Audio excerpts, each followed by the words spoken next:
Da qua si sparavano anche da finestra a finestra. Sono quei ragazzini che Salvini ha suonato il citofono. Hanno fatto... Arancino, questo è laboratorio.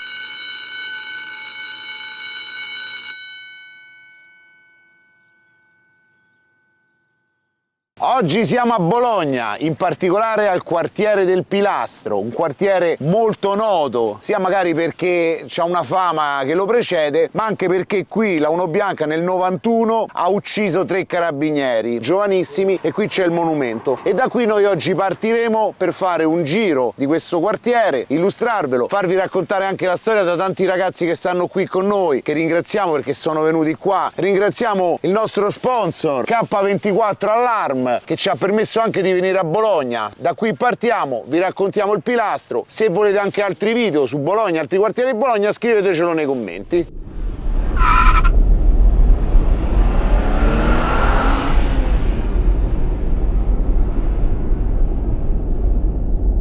Un ex pugile, sì. Anche se poi pugile si rimane per tutta la vita. Dentro si rimane per tutta la vita. I pugni sei da sempre, perciò sei pugile. Poi te li ricordi tutti, uno per uno, come sto fatto? Combattevo nei Vuelta, quindi nei dilettanti erano 64 kg, ti ricordi più o meno? Sì, mi ricordo. Poi l'ho fatto un po' Era tutti. anche un gran pugile. Grazie mille. E io, tu lo sai, ho fatto i campionati azzurrini, l'ho vinto un paio di volte, gli italiani, ero Scinno, quindi ancora gli italiani assoluti non l'avevo fatto. E poi dopo purtroppo, questo come stiamo vedendo è un quartiere un po' difficile. Ti porta a trovare delle alternative, è così, perché non si è molto aiutati, la gente qua si arrangia, i ragazzi si arrangiano per conto suo e questo fa parte anche un po' della mia storia, perché poi io sono andato a convivere molto giovane, avevo 17 anni e mi sono dovuto arrangiare un po' per strada, sai Matti come no? Ti arrangi un po' per strada, poi dopo la strada ti porta un po' a sbagliare, dai, ti porta a fare delle scelte sbagliate che ha inciso anche sulla mia storia, poi sulla storia della mia carriera di box e tutto quanto, ho avuto degli stop, sono stato fermo 2 anni sempre per i problemi che ti dicevo. Beh, insomma c'è precedenti. Bravissimo, bravo. Dai, diciamo, tanto no. Da ragazzo fai scelte sbagliate, testa calda, pensi di trovare delle scorciatoie, poi come ti dicevo il quartiere è quello che è, ragazzi si danno una mano l'un con l'altro, qua siamo quasi tutti, ci conosciamo tutti, da quando siamo cinni, tutti i ragazzi che vedi qua poi sono neanche un quarto della gente che abita qua. Come ti dicevo il quartiere ci porta a questo, adesso sembra che lo stanno un po' riprendendo un po' in mano questo quartiere, per fortuna, infatti se tu vedi anche i palazzi, vedi anche le costruzioni, li stanno ristrutturando tutte quante, quindi sta venendo fuori un bel lavoro. Ma guarda, la difficoltà è intanto che, come ti dicevo, sono tutti ragazzi giovani, alla fine ti trovano le alternative, le scorciatoie, no? Ti porta a delinquere, risse, ce ne sono spesso, ce ne sono state, adesso è un periodo che si è un po' calmato, ma ha avuto degli anni questo quartiere che ha avuto la sua storia, ci sono state anche delle storielle un po' pesantucce, gente che si è fatta anche del male. Sembrerebbe più calmo così a vederlo, poi così. No, ma se tu venivi qualche anno fa qua era pieno di gente, di ragazzi che facevano balotta, chi aveva le sue rappresaglie, chi stava in compagnia, adesso è tutto più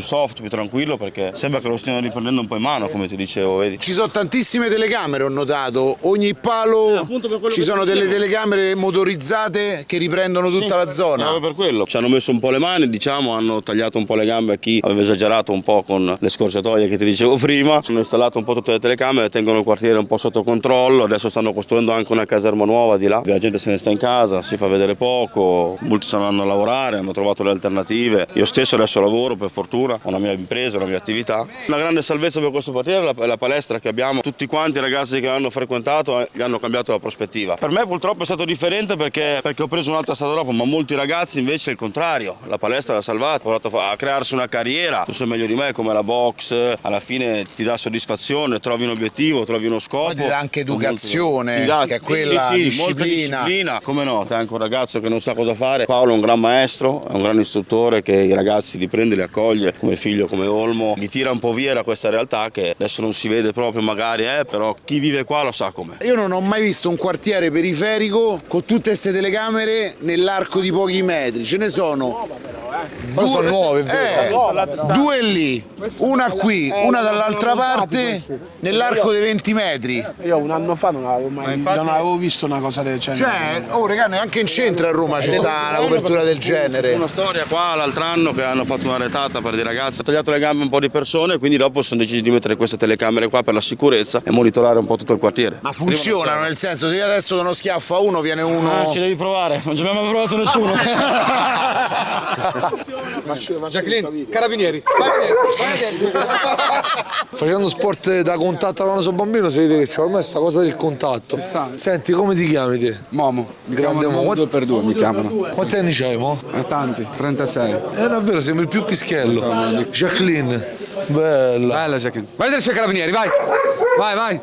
Ah, quindi ha la voce carabinieri sarà. Sì, perché quando era piccola mi hanno fatto la perquisizione, mi hanno detto prendi il cane, mettilo fuori. Lei ha visto che tipo ribaltavano tutto e da lì lei tipo la divisa dei carabinieri non la sopporta. Secondo te il fatto che tu abbia commesso degli errori è dato dal fatto che sei cresciuto in un quartiere difficile? No, non c'entra quello. Secondo me è la testa, perché ho tanti amici che sono cresciuti in questo quartiere, sono regolari, lavorano. Cambia poco il quartiere. Magari ti dà una marcia in più, però non... adesso ho aperto la mia agenzia, faccio il manager, organizzo eventi, concerti. Quali sono secondo te le caratteristiche per cui definiscono sto quartiere un pochino problematico? Che accade qua rispetto a un altro quartiere? Quali sono le cose più difficili? Vabbè, qua parliamo degli anni un po' indietro, quando è stato costruito il pilastro. Hanno, tra virgolette, riunito tutte le famiglie del sud, capito? Che venivano già da giù e quindi hanno creato loro il ghetto. Se voi le famiglie le mettevate un po' sparse, come diciamo alla barca, quindi si è creato il ghetto. La sua storia è partita sempre diciamo dall'Uno Bianca che ha fatto il panico pensando che erano i ragazzi del pilastro, i pilastrini che avevano freddato i carabinieri. Invece no, erano sempre stati i loro colleghi. Quindi hanno fatto il blitz, sono di quegli elicotteri con... Che avevano arrestato poi delle persone del pilastro e ci sono voluti anni prima che venisse fuori che non erano loro. Li hanno picchiati, massacrati per confessare, loro poverini non c'entravano niente. Per la Uno Bianca c'è un mio video completo, lo trovate sul canale, anzi ve lo metto qui tra i suggeriti così almeno avete tutta l'indicazione specifica al pilastro, i 3 carabinieri uccisi, persone del pilastro accusate perché poi c'erano precedenti specifici però non erano assassini. No, non erano assassini. Quindi è da lì che nasce la storia negativa di questo quartiere. Diciamo che quello è quello che l'ha fatto conoscere in tutta Italia, certo. Capito? Prima magari era tipo una cosa un po' più... Bolognese, sì. Diciamo anche Emilia Romagna, però un po' come i nostri quartieri, nel senso alcuni nostri quartieri sono diventati famosi in tutta Italia, vuoi uno per la testata, vuoi uno per una sparatoria, vuoi uno per una cosa, quando i telegiornali nazionali ne iniziano a parlare allora Torbella Monaca, San Basilio, Ostia diventano conosciuti. E la stessa cosa è successa al pilastro, era una realtà locale, tutti ne hanno parlato, un omicidio dei 3 carabinieri giovanissimi che tutti e 3 sommati facevano manco 70 anni, sì. È grave come cosa. Da lì c'erano sempre posti di blocco, elicotteri, hanno fatto il blitz, lì è stato il panico. C'è stato un peggioramento, poi dopo è migliorato, poi di nuovo peggioramento, adesso sta di nuovo migliorando, diciamo. Per miglioramento cosa intendi? Strutture, pulizia, problemi? Che un po' più di pulizia, che una volta qua c'era gente... Magari buttata per terra. No, non proprio buttata per terra, però venivano qua a prendersi le dosi, cose così che a noi del quartiere non ci piacciono. Che vengono qua i tossici a fumarsi la roba, poi io non giudico nessuno, però qua ci sono le famiglie, ci sono i bambini. E io mi ricordo da quando eravamo giovani qua, queste cose per i grandi, grazie ai grandi, prima di noi, avevano fatto polizia, ma la polizia non è che l'hanno fatta poi, diciamo, le forze dell'ordine, la polizia l'ha fatta sempre i ragazzi del quartiere. Qua quasi tutti si conoscono tutti, sono tipo quasi tutti una famiglia, se hai bisogno di qualcosa basta che vai a bussare al vicino, ti dà una mano. Ho notato una cosa, noi adesso ci siamo fatti tutto sotto i portici, ma tutte le serrande chiuse, cioè attività commerciali potenziali che potevano essere magari sostentamento anche per il quartiere, sono tutte chiuse. Sono tutte morte, una volta non era così, c'erano negozi, era più bello. Perché questa cosa fondamentalmente non fa altro che aumentare il degrado, la povertà, anche il fatto che poi i ragazzi per trovare qualsiasi cosa si devono muovere dal quartiere e non lo vivono realmente ma diventa un dormitorio. È l'unico negozio aperto in tutta la zona. Vedi, c'è anche la fila. Pensa un po'. Ah, vedi? Questa è l'unica attività. Jacqueline, vieni qua. No, però a parte gli scherzi, quindi è un riferimento perché è uno dei pochi. Questo, dove ci becchiamo, usciamo tra amici, veniamo a fare le balotte. Però d'aggregazione, qua te bevi una birra, prendi una cosa. No, non la vende la birra. No, perché ragazzi. Poi sennò dopo si trova tutti i ragazzi qua a bere e fanno macello. Quindi hai evitato anche. Quindi è solo alimentare e basta, svolge solo questa attività. Anche la Teresa di là, all'angolo, magari se volete andare un po' più in là. Lì fanno i panini a €1, buonissimo. Però dico con tutto rispetto. Abbiamo un panino nero. A parte sì. Dico, siete messi così, tra virgolette, male, che l'unico posto è questo, un alimentari. Sì, non c'è un bar, non c'è niente. Se vuoi andare in un bar c'è il Merville che devi farti una passeggiata prima di... Capito Simo? Quindi non c'è bar, non c'è niente. L'unico posto di ritrovo Ma lo dicevamo con lui, tutte un le mini serate market. chiuse, vedi ragazzi, loro che sono giovani, la prima cosa che dicono, cioè io scendo sotto casa, non posso fare niente, non posso prendere niente, me ne vado da un'altra parte. E allora le periferie diventano anche un posto da dove uno prende e si muove subito. Se fosse tutto aperto, ci fossero attività e uno vivesse il quartiere, secondo me sarebbe tutto più bello. Non ci ha mai pensato magari uno di voi ad aprire un'attività? Per esempio un bar? Hanno aperto un bar. Il mio amico aveva aperto un bar là sotto e lì dopo c'era il degrado e c'è stata anche una sparatoria, hanno sparato anche le serrande, è successo dei casini. Sì. Non è proprio così facile come può sembrare. Aprire un'attività può essere poi un luogo di perdizione, se uno va là Bevono, situazioni alterate. Bevono, ci sono dei casini, litigano, risse, qua e là, coltellamenti. Quindi allora è meglio di Una no. volta qua si sparavano anche da finestra a finestra. Massa, proprio così, Sì, anni tipo 80, 70, 80, così. E allora piuttosto che un bar, dico una cavolata, un ristorante, che là non è magari un posto dove la gente va là per bivaccare. L'hanno aperto, cioè all'inizio del pilastro. Alla fattoria, che lì è l'unico ristorante che c'è, si mangia anche bene. Però anche lì ogni tanto sono successi dei casini, perché la gente alla fine, se è tutto chiuso, va lì, ti dice voglio un amaro, dammi una bottiglia di vino, poi escono, stanno lì nella panchina a bere, cose così. Ah, proprio così, Scalo stasera un po'. Riso. Sta in preparazione. Da notare, non sapevo che mi stava riprendendo, che ho rifiutato una cosa di questo genere perché sto a dieta. Sì, è riso. Poi c'è Jacqueline che ne voleva un po'. Grazie, Cuccio. Si è messa sulla zappa. Jacqueline, vieni qua, vieni qui. Ehi, Non lo puoi mangiare, fa male. Jacqueline, vieni qui. Guardate Cicalone quanto è passato, no, di format, dal salutare al... Vede che funziona, capito? Come numeri di visualizzazioni. Arancino, questo non è del laboratorio. Com'è buono, Simo?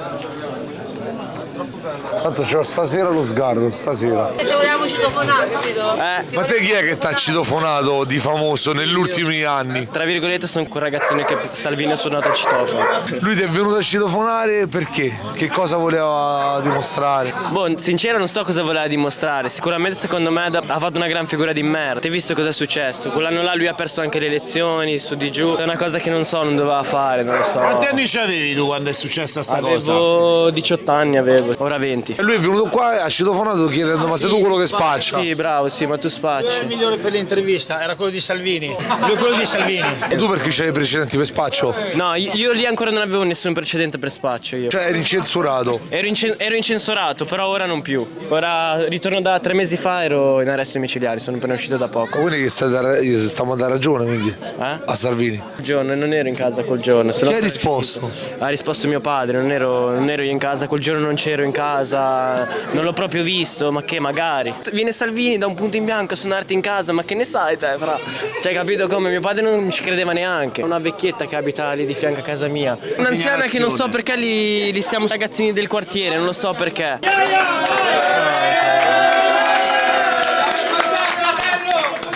E qua ti dico la verità, in tutti i quartieri si spaccia, sai, si sa, no? Questa vecchietta, ti dico la verità, a me mi ha preso di mira, perché io comunque, la mia famiglia è abbastanza comunque, tra virgolette, rispettata perché ci comportiamo bene, perché anche con un extracomunitario, ti dico la verità, non cambio faccia, capito? Sei sempre un essere umano, no? A lei gli dava fastidio sta cosa qua, a lei mi puntava il dito perché mi diceva ma perché te sei strano confronto agli altri, a te ti trattano diverso che tutti gli altri, e ha puntato tutto contro la mia colpa, ha detto lo sai perché tutti qua spacciano, per colpa tua, perché te li lasci spacciare, perché te li lasci forse sei te che gli dai le cose a loro. Perché dici che lui spaccia? Ah, perché si veste con le Nike, perché si mette un paio di Nike, si mette, per questo, perché è stato in fare una vacanza, è stato in Sardegna al mare, sono stati anche delle indagini sotto, mi hanno rotto i coglioni, dovete stare lontano, magari è andata a fare del male alla signora, io non ho mai fatto niente alla signora. La signora non ci si può fare, non gli si può fare male. Oh. Il karma torna, t'hanno bevuto poi alla fine. Sì, ma sì. Adesso progetti per il futuro, che fai? Lavori, studi, che vuoi fare? Sì, faccio musica, questo è un inedito per mio fratello, aspetta. Passa il tempo a te non passano i giorni. Ok, Quando tu c'eri, casa sembrava ieri. Avevo bisogno, alleggerivi i pensieri. Sembra vuota, mamma un po' che non parla. Diceva gira la ruota, ma non si ferma quest'ansia. Tagliaia giuro non si fida, più clienti che amici nella rubrica. È un altro giorno, sto vicino alla famiglia. Uè, prenellassi te, vendevo la zippette. Chiedo scusa mamma. Ancora galère, sono chiuso in cartiere. Tra la vita e i problemi. Te che torni, sto aspettando solamente te. Passa il tempo a te, non passano i giorni. Stare dentro non è facile. Notte impara, chiuso nella mia zona. Attivi perché ci piace contarli. Sbagli da bambini che ci hanno reso più grandi. Se non avete problemi. Applauso. Bravo.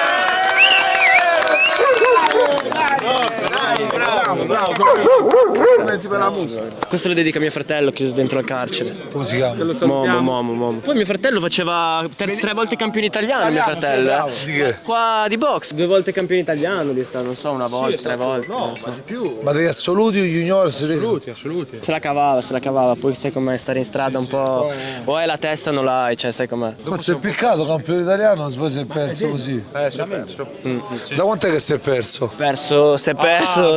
L'ultimo secondo me l'ha fatto 10 anni fa, poi dopo ho avuto un po' di casini e... Ma mo sta carcerato ancora? Sì, ora sì ancora. Da quant'è che sta carcerato? 8 mesi. 8. Però ho notato che qui nel quartiere sono già 2 storie che dal pugilato un po' si perdono, invece che il contrario magari. non è facile tenerli. Ci provi, però si vede che la strada ogni tanto è più forte. Fa delle offerte migliori, mettiamola così. Delle offerte migliori. È che col pilastro in strada si sta veramente bene, cioè, non so come... Te lo dico perché tra di noi c'è una bella atmosfera, c'è un bel mood, ci vogliamo tutti bene. Fra se manca qualcosa c'è uno subito che ti aiuta. Qua è veramente bello, qua è così qua. Ci vuole la testa, ci vuole la mentalità, ci vuole la mentalità. È facile senz'altro stare qua al parco che mettersi lì a fare della fatica. No, Daigoro era il figlio di Togami. Il samurai della serie proprio Samurai, era anni 70-80, io me lo vedevo. 80, sì.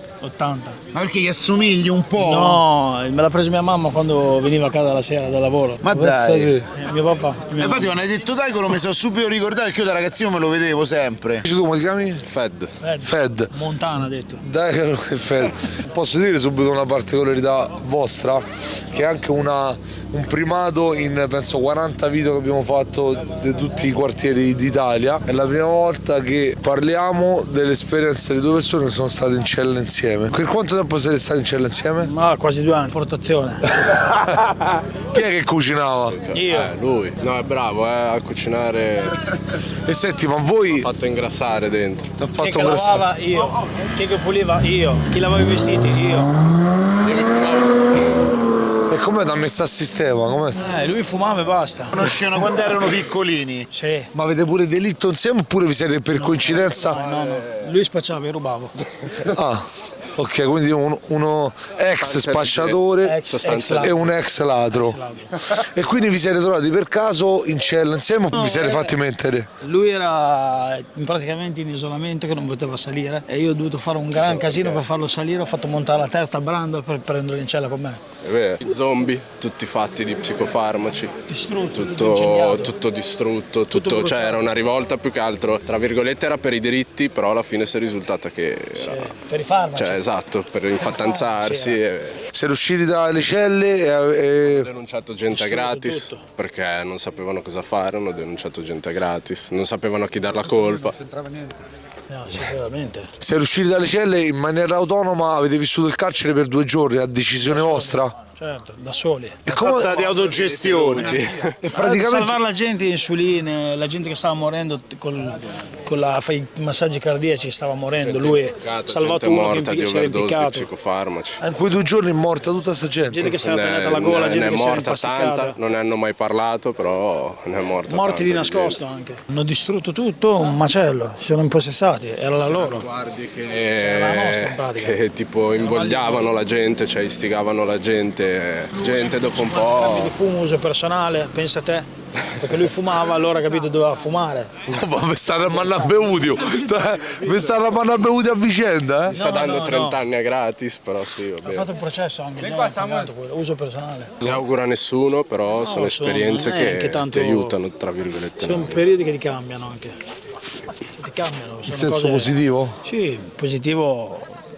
Se uno si droga smette di drogarsi, se uno ruba smette di rubare, se uno va al Anche perché peggio. ti privano della tua libertà, tra Puoi andare virgolette, anche al peggio, quindi puoi andare. inizi ad apprezzare ogni minima cosa. Il carcere è una scuola del crimine. Se entri puoi uscire che una cosa hai fatto, ne puoi imparare 100.000. Ma se vuoi uscire puoi fare 100.000 crimini che vuoi. Impari tutto, impari. Poi dipende da te se stare nell'andare avanti, farti la tua vita normale o continuare col crimine.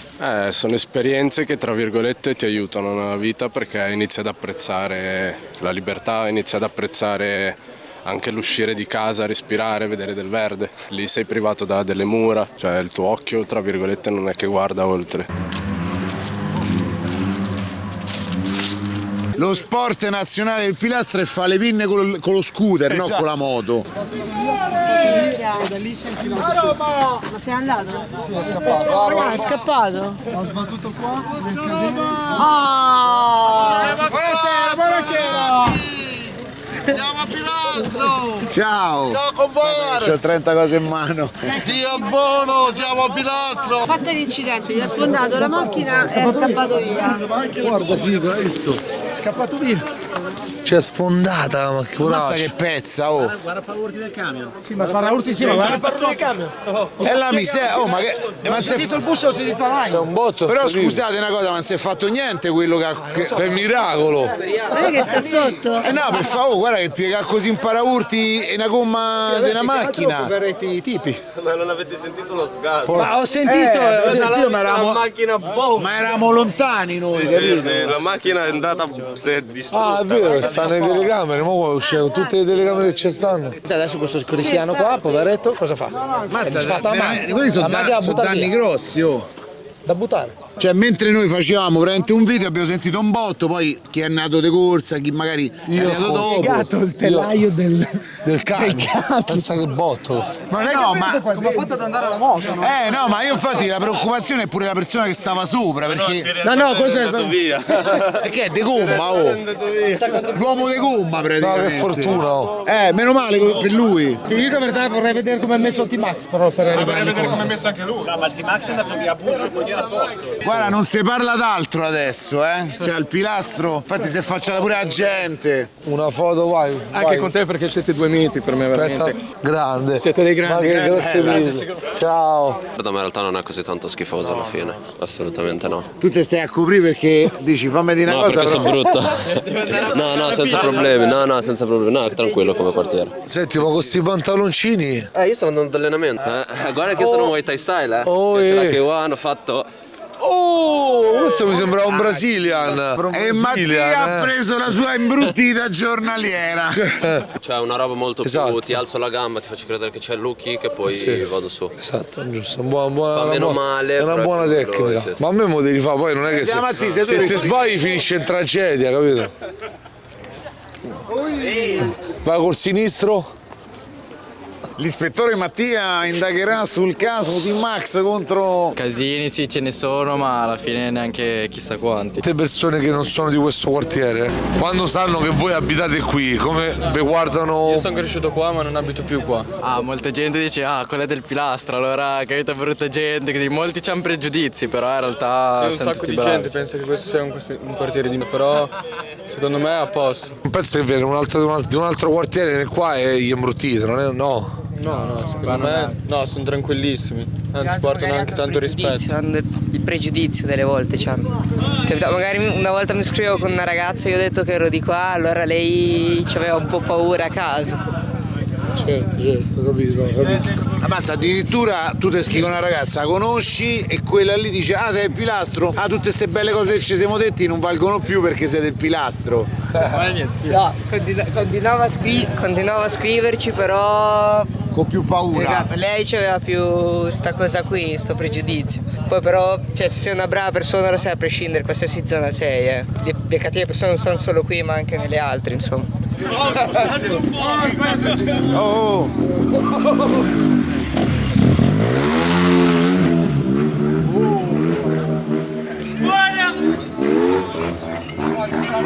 Ah, vedi, adesso ho capito perché uno faceva l'incidente. Wow! Mazza, si è fatto tutta la via in piedi sul sellino. Tante passioni c'ho avuto, ma questa mai, no. Ma è molto pericolosa. Adesso basta poco. Poi perché... motorini modificati da Pischelli, però. Tra le righe quell'altro motorino c'aveva il turbo. Modificato col turbo. Ha fatto 100 metri, penso, in 2 secondi. Oh. Qui al pilastro vogliamo far notare che non c'è una donna. Ma infatti, ma non ho vista una. Io non sono di questa zona. C'è mio cugino di questa zona qua. Cioè, questa zona qua viene parlata un botto, cioè pilastro, casini, ubriaconi, così. Però io non sono di questa zona. Io mi alleno a box le torri, 7 mesi per 8 mesi che lo pratico e quando l'ho iniziato a praticare mi è iniziato a piacere, quindi ormai per me la box ormai è la vita, ormai, per me.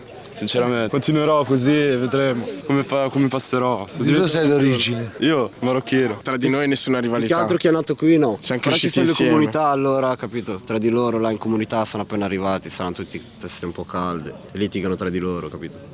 Fuori o dentro la comunità? Fuori, dentro, come capita. Fanno cazzate, poi danno la colpa a noi che noi stiamo sempre qua. Ma quindi capita che voi vi attaccate con quelli della comunità? Certo, è un corso. Sì, è successo, parecchio.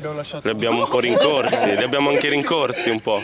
Sono scappati. Per comunità che cosa si intende? Comunità. Centro di accoglienza. Quando vengono minorenni. Ah, centro di accoglienza dei minori. Perciò vi scambiano per loro. O magari loro vogliono fare brutti noi, capito? Pensando che noi siamo la bella vita qua, ma. Cioè nel disagio c'è chi ha più disagio, perciò vuole attaccare quello che sta un po' meglio. Giusto. Esatto. Marocco, come va a livello di criminalità? Poi là ci sono tipo le droghe, ma non sono tipo tutelate come qua. Cioè già, capito, esatto. Sintetiche, pasticche, Si fanno di colla. Ma dipende sempre. Sono matti, sono malati di testa, c'hanno più fame. C'hanno più fame più che altro. Del cane. Sì, esatto, tipo in Marocco c'hanno i cani. Se non vuoi litigare persona contro persona si lasciano i cani, capito? Chi vince il mio cane o il tuo cane viene ammazzato, basta. Praticamente voi siete la seconda generazione, ma perché in Marocco qual era il problema per cui sono andati via? La fame, ma lì fra...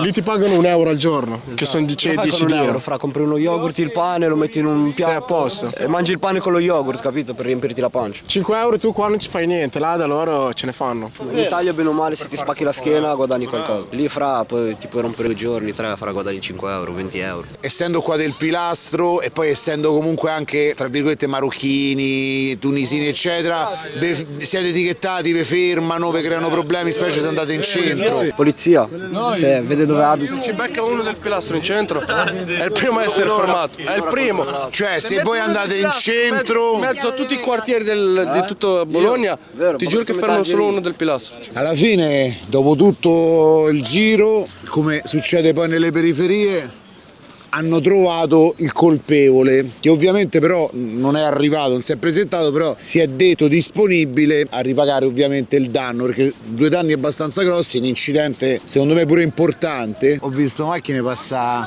a 100 all'ora. Dove andate voi? Venite con noi? No. Ma voi siete o no del pilastro, raga? Siamo conosciuti. Ciao. Ma siete gemelli? Sì, siamo gemelli. Ah, ecco per... Posso salutare? Certo. Saluto le zingare di Roma, da Bologna, un bacione da Bologna. Tutte quante o qualcuno nello specifico? Noi siamo rom. Noi siamo rom.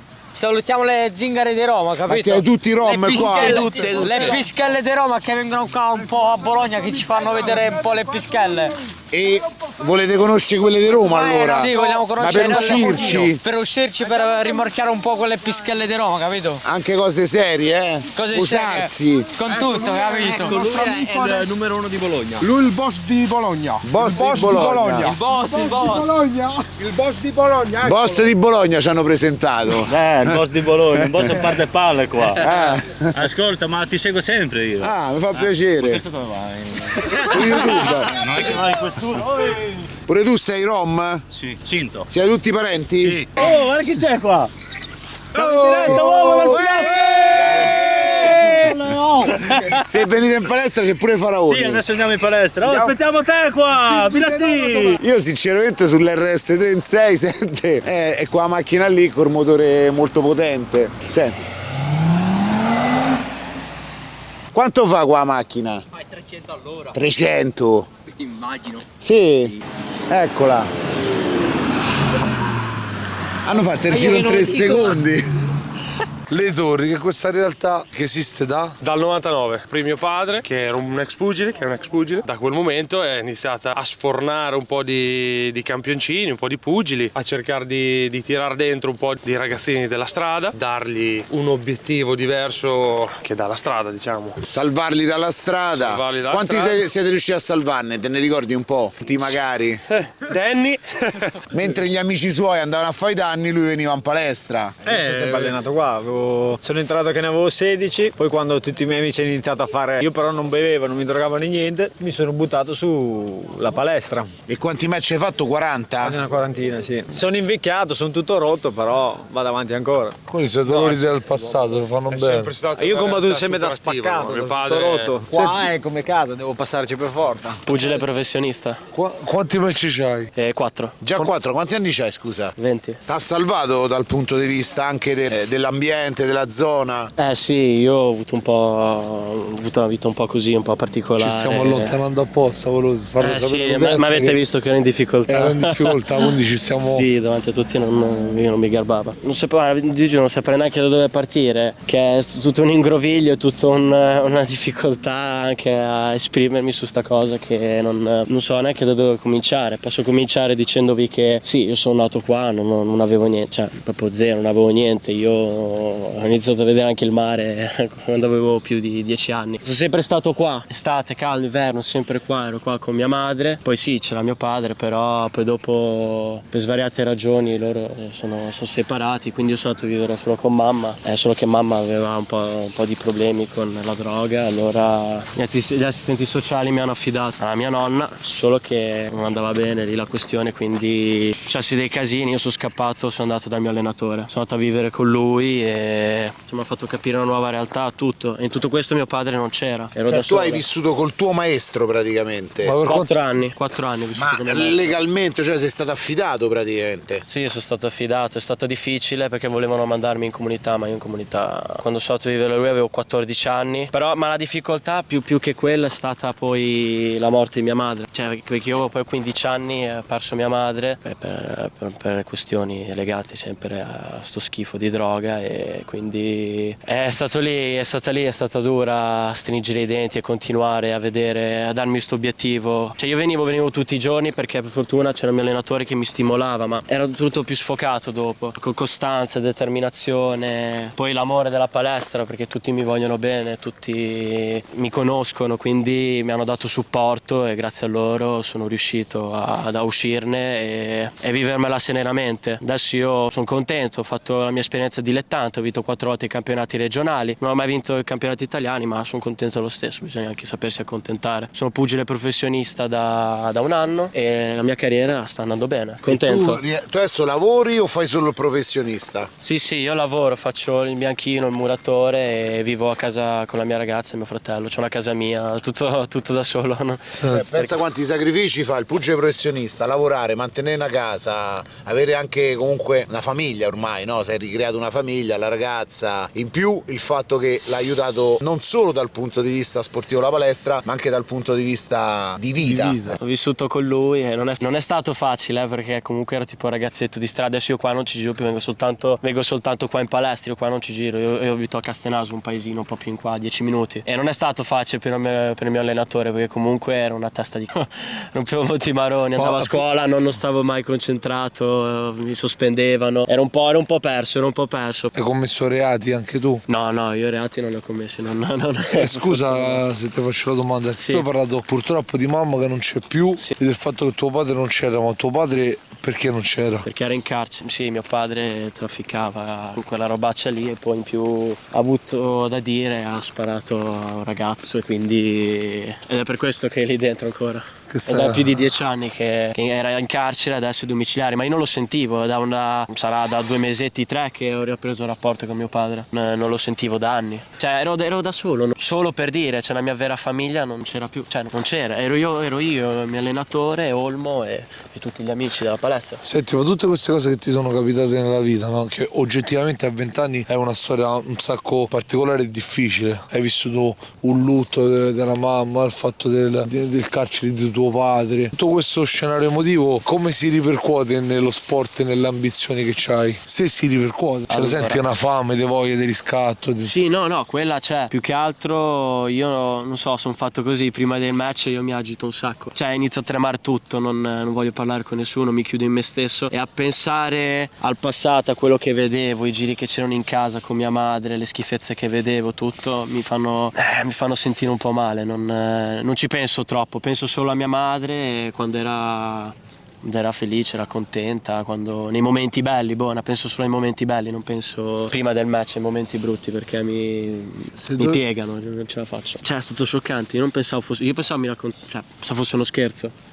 Cioè non mi sono neanche messo a piangere, mi sono messo lì a pensare e ho detto, vabbè, stavo facendo uno scherzo, dai, mentre vedevo magari i miei fratelli che erano straziati, loro poi erano anche in comunità, io non ero neanche con loro, ero andato a trovarli per puro caso e poi mi hanno detto sta cosa, che mia madre era morta, ma infatti io non sono andato neanche a vederla nella camera, diciamo, perché preferivo ricordarmela da viva. Ma a me piace ricordarmela da viva, non mi piace ricordarmela nei momenti belli e basta. E poi te lo giuro, non so neanche dove cominciare perché sono talmente tante, non so se parlarti che io spiavo dal buconcino e vedevo certe cose, capito? Non so da dove cominciare. Ho provato a ragionare come l'ha vissuta lui, nel senso che lui è venuto qua quando aveva 13 anni, sbarcato da Gallipoli, senza mamma, papà, genitori, niente, e quindi ci può stare che si sia perso. E non lo giudico, ha fatto delle cazzate, ma è pur sempre mio padre, quindi non posso avercela con lui in maniera cattiva, quindi poi mi fa piacere che mi vede con occhi diversi, che è fiero di me, che mi segue, che è contento e sereno, quindi sono contento anch'io. Sì, comunque mio padre, non posso chiudere i rapporti con mio padre, famiglia alla famiglia, è durissima, alzarsi la mattina tutti i giorni alle 6, andare fino a Imola, fare 8 ore di lavoro, prendere la macchina, scappare, venire in palestra, è difficile, cioè arrivo qua che sono distrutto fisicamente e mentalmente. È anche sbagliata sotto certi aspetti perché un professionista per essere proprio veramente competitivo dovrebbe fare solo quello dalla mattina alla sera. Se fosse per me mi allenerei mattina e sera. Il sabato che ho più tempo, se non lavoro alla mattina vado a correre e poi dopo vengo la sera in palestra. Non bisogna pensarci, bisogna pensare positivo, andare avanti e basta, secondo me questo bisogna fare. Quindi ragazzi, massimo supporto, c'avrai Instagram, i social. Sì, c'ho Instagram. Lavora molto sui social adesso perché sono quelli che poi ti aiutano anche a crescere come professionista col pubblico e guadagnare di più. Esatto. Ci provo. Infatti aumenteranno i follower, aumenterà il seguito, diminuiranno le ore che tu dovrai fare da muratore. Questo è. E poi tu tagga sempre Mattia quando fai le storie che lui ti riposta e ti fa crescere. Va bene. Chi è il capo? Lui. No, io non sono il capo. Vabbè, il portavoce. È il portavoce, niente, stavo per dire sti anelli che da Leone sono tradizione della famiglia, abbiamo tutte le razze tipo Roma, Torino. Tutto i zingari hanno sti anelli perché è una tradizione tra la famiglia. Questo è tutto oro praticamente. Tutto oro, sì. Che i zingari li portano da piccolo fino da grande. Cioè voi già da bambini avete tutto l'oro e poi da grande continuate a portarlo. Sì. E l'oro era un'usanza perché viaggiando molto gli zingari, io mi ricordo, avevano sempre con sé tutto l'oro perché era il loro capitale. Sì, poi ormai è rimasta come tradizione. Sì, tradizione della famiglia che anche tipo bis nonno, bis famiglia anni fa metteva l'oro, si mettevano l'oro, queste cose qui, perché è tradizione l'oro, tutti, anche i bambini piccoli, tipo un bambino quando cresce, appena nato, la tradizione è comprare una collana, qualcosa, un braccialetto, qualcosa, così quando crescerà avrà le sue cose, capito? Voi siete tutti la stessa famiglia? Sì. Tutti cugini. Tutti cugini? Cugini. Vivete tutti insieme? No, ognuno ha la sua casa, loro sono 5 fratelli. 5 fratelli e 4 femmine, sì. E noi siamo in 6 fratelli e 5 sorelle. E siamo in 11 totale noi. Loro sono 11 addirittura. Noi siamo in 11. 11 siamo. Cioè, com'è crescere con 10 fratelli? Tra fratelli, 6 fratelli e 5 sorelle. 6 fratelli, siamo uniti sempre i fratelli, ma le sorelle no. Perché le sorelle sono un po' divisi, sono di là, sono sposate, non ci parlano, un po' strane le sorelle, ma tra maschi siamo sempre uniti, fratelli. E voi mi avete detto siete pure parenti a Roma? Sì, parenti a Roma, parenti a Milano, Torino. Saluto Justin di Roma, che è mio cugino, e basta. Il cognome vostro com'è? Il mio è Seferovic, ognuno ha il suo cognome, quelli di Roma sono Salkanovic. Usovic. E di dove è originario il cognome? Bosnia. Bosnia. Bosnia-Herzegovina. E loro sono parenti vostri? No, sono kosovari, ok. loro sono kosovari, noi siamo bosniaci, è un'altra tradizione, capito? Ma E andate d'accordo? Sì, quello sì, si è sempre d'accordo, ma come parliamo ci capiamo, perché la lingua non è che cambia, e il dialetto non cambia, ma solo che se parli nella lingua serba cambia un po', perché c'è il dialetto, tipo il dialetto bolognese e parlare normale italiano, ma il dialetto è un'altra cosa della Bosnia. Qui dal Pilastro noi vi salutiamo, guardate quante persone ci stanno qui con noi, qui c'è la palestra, qui c'è tutto il quartiere. Ragazzi, se vi è piaciuto il Pilastro lasciate un bel commento, dite Pilastro. Se volete vedere qualche altro quartiere scrivetecelo nei commenti, se non ve ne frega niente fate una bella cosa, venite qua al Pilastro, vi comprate una busta di tortellini rana e ve li schiaffate tra le chiappe.